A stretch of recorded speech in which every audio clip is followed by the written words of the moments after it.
আসসালামু আলাইকুম সুপ্রিয় দর্শকবৃন্দ, আশা করি সবাই ভালো আছেন। পৃথিবীর যে যেখান থেকে এই ভিডিওটি দেখতে পাচ্ছেন সবাইকে আন্তরিক অভিনন্দন।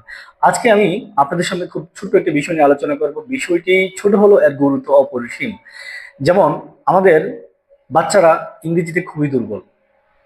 বাংলাদেশের গ্রামে গঞ্জে যে বাচ্চারা লেখাপড়া করে তারা ইংরেজি শিখতে খুব ভয় পায়, কিন্তু আমরা কখনো সেই ইংরেজি শিক্ষার ভয় পাওয়ার পিছনের কারণগুলো খুঁজতে যাই না।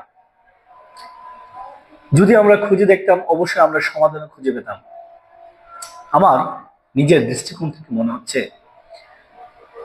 ইংরেজি শেখার বাচ্চাদের খুব কঠিনতর হওয়ার কারণ একমাত্র আমাদের ইংরেজি শেখার পদ্ধতি। আমরা বাচ্চাদেরকে শুরু থেকেই tense, sentence, part of speech, narration মুখস্থ করাই।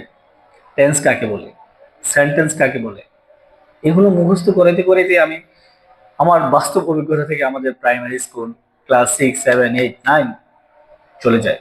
তারপর 9, 10 শুরু হয় এসে কম্পিটিশন মুখস্থ করার বিষয়।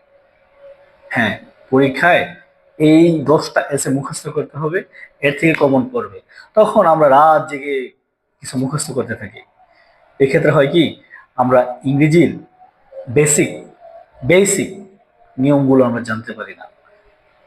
যে নিয়মগুলো দিয়ে আমরা ব্যক্তিগত জীবনে অথবা